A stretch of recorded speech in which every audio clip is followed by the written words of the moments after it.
반갑습니다. 변호사, 세무사, 회계사, 변리사, 노무사, 간평사, 행정사, 손해사정사와 함께하는 컨설팅 기업 퀀텀 스텝스 사자 마케팅 팀의 공동대표 스몰자이언츠입니다. 전문직으로 하루 종일 바쁘게 일하고 어렵게 시간을 내 콘텐츠 하나를 만들어도 조회수는 거의 없고 문의는커녕 클릭조차 없는 경우가 많습니다. 그럴 때면 내가 뭐 잘못했나? 라는 생각이 들기도 하죠. 하지만 의외로 문제는 본문 내용이 아니라 시작도 하기 전에 사람의 손길을 끌어야 하는 제목에 존재할 수도 있습니다. 특히 변호사, 세무사, 노무사, 변리사 등 전문직 콘텐츠의 제목은 대부분 너무 성실하고 진지하기 때문에 정보로서는 훌륭하지만 클릭을 유도하기가 어렵죠. 예를 들어 산재 신청 절차와 준비 서류 같은 제목은 정보로서는 가치가 높지만 대부분의 사람들은 이런 제목을 보고 클릭하지 않습니다. 왜냐하면 그들은 궁금하거나 놀라거나 공감될 때 비로소 클릭하기 때문입니다. 우리는 하루에도 수십 개의 콘텐츠를 스치듯 지나치고 제목 한 줄로 볼지 말지를 2초 만에 결정합니다. 그래서 제목은 단순한 이름표가 아니라 클릭을 부르는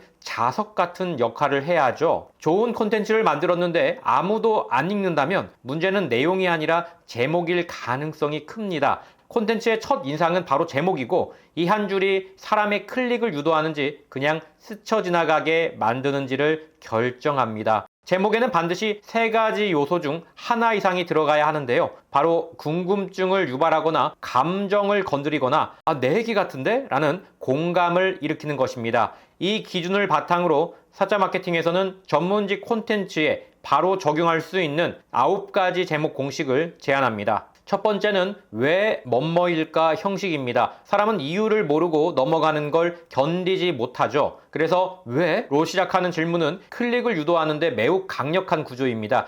예를 들면 노무사라면 왜 요즘 산재 신청이 갑자기 늘었을까 같은 제목이 있고, 세무사라면 왜 어떤 사업자는 세무조사에 자주 걸릴까요? 가 있습니다. 변호사 같은 경우엔 왜 이혼 소송에서 합의가 더 어려워졌을까요? 처럼 사회적 변화에 대한 질문을 던질 수도 있겠죠. 두 번째는 뭐뭐 하는 법 형식입니다. 사람들은 문제를 해결하고 싶어 하는데요. 그래서 해결책을 알려주는 제목은 언제나 반응이 좋습니다. 예를 들어 초보 사업자를 위한 세무조사 대응법이라든가 처벌을 줄이는 음주운전 반성문 작성법 또는 직장 내 괴롭힘 신고 이렇게 하면 됩니다처럼 실제 행동에 도움이 되는 정보를 제목에서 약속해 주는 겁니다. 특히 뭐뭐 하는 법은 영상이나 블로그가 정보형 콘텐츠일 때 가장 무난하면서도 효과적인 제목 구조입니다.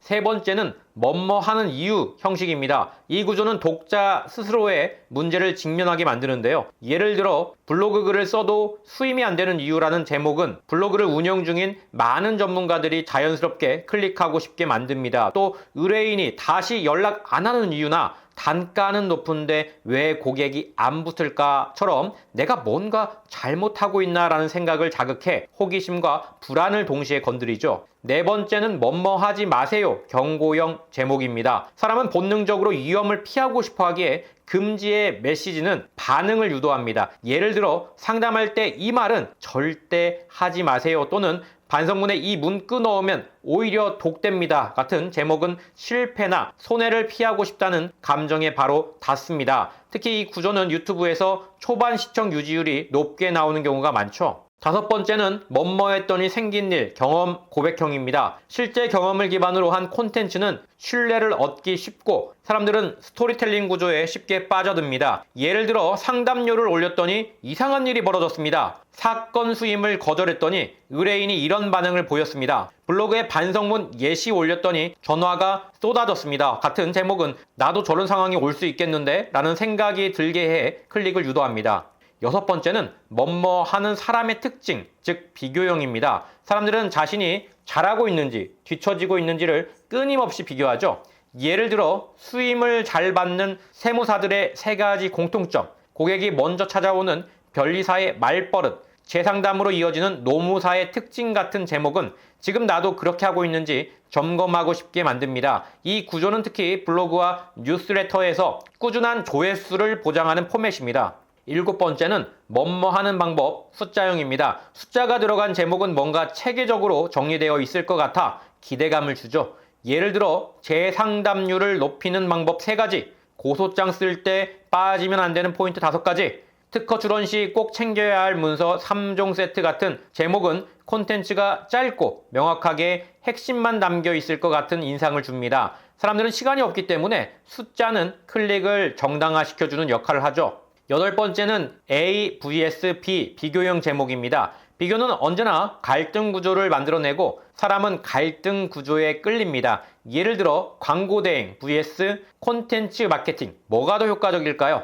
블로그 대 유튜브, 어떤 채널이 더 잘 맞을까? 카페 운영 대 단독 사이트, 어디에 글을 써야 하나처럼 2가지 선택지를 넣고 비교해주면 사람들은 본능적으로 결정을 덮기 위해 내용을 확인하게 됩니다. 마지막 9번째는 고백형 또는 감정 노출형 제목입니다. 감정을 솔직하게 드러낸 제목은 사람들의 공감과 몰입을 유도합니다. 아니, 나도 몰랐어. 도태되고 있었다는 걸. 첫 영상 올리고 멘붕 왔습니다. 콘텐츠 30개 썼는데 단 한 건도 수임이 안 들어왔습니다 같은 제목은 나만 그런 게 아니구나라는 위로를 주면서 클릭을 유도합니다. 특히 이 구조는 진정성과 진짜 이야기를 전제로 해야 효과가 좋기 때문에 콘텐츠 본문도 그에 맞게 진심을 담아야 합니다. 이 9가지 제목 공식은 단순한 테크닉이 아니라 사람의 심리를 건드리는 구조입니다. 그냥 단어 몇 개 바꾼다고 클릭이 오르는 게 아니죠. 사람들은 이유를 알고 싶어 하고 해결책을 찾고 싶어 하며 실패를 피하고 싶어 하고 다른 사람과 자신을 비교하며 살아갑니다. 제목은 그 본능을 자극해 클릭이라는 행동을 이끌어내는 장치입니다. 오늘부터는 블로그 글을 올리기 전에, 유튜브 영상을 만들기 전에 제목부터 다시 써보시길 바랍니다. 클릭이 달라지고 반응이 달라지고 결국 수임까지 달라질 겁니다. 제목이 콘텐츠의 운명을 바꾸는 거죠. 처음에는 어색하고 시간이 걸릴 수 있습니다. 하지만 제목을 고민하는 시간이 늘어날수록 여러분의 콘텐츠는 더 많은 사람들에게 닿게 되고 단순한 정보 제공을 넘어 기억에 남는 전문가가 되는 출발점이 됩니다. 아무리 좋은 내용도 보이지 않으면 아무 소용이 없습니다. 제목은 그 내용을 세상 밖으로 꺼내주는 출구죠. 지금부터 하나씩 실험해 보시길 바랍니다. 기존에 썼던 콘텐츠의 제목만 바꿔서 다시 올려보는 것도 방법이겠죠. 전혀 다른 반응이 나올 겁니다. 같은 내용이라도 제목 하나로 세상의 반응이 달라지는 경험, 그걸 직접 느껴보셔야 비로소 콘텐츠는 제목에서 시작되는구나를 진짜로 이해하게 될 겁니다. 그리고 무엇보다도 중요한 건 이건 기술이 아니라 훈련이라는 점입니다. 처음엔 사자 마케팅 팀의 9가지 공식 중 하나를 골라서 따라해 보시고 점점 익숙해지면 여러분만의 말투와 경험이 묻어난 제목이 만들어질 겁니다. 결국 제목이란 내가 누구인지를 보여주는 첫 문장이니까요. 진짜 전문성은 결국 그걸 보이는 사람에게 몰리게 되어 있습니다. 그 첫걸음 바로 제목에서 시작해 보시길 바랍니다. 오늘 내용이 유익하셨다면 좋아요와 구독 버튼 눌러주시고 알림 설정까지 해두시면 앞으로 올라올 영상도 놓치지 않고 보실 수 있습니다. 그리고 지금 이 영상을 보고 계신 분 중에 전문 자격사로서 더 강한 브랜딩과 실전 마케팅 전략이 필요하다고 느끼신다면 제가 직접 집필한 대형 로펌에도 밀리지 않는 변호사, 세무사 생존 전략을 한번 읽어보시길 추천드립니다. 예스24, 교보문고, 쿠팡 등 주요 온라인 서점에서 바로 찾아보실 수 있습니다. 지금까지 사자 마케팅 공동대표 스몰 자이언츠였습니다. 시청해주셔서 고맙습니다.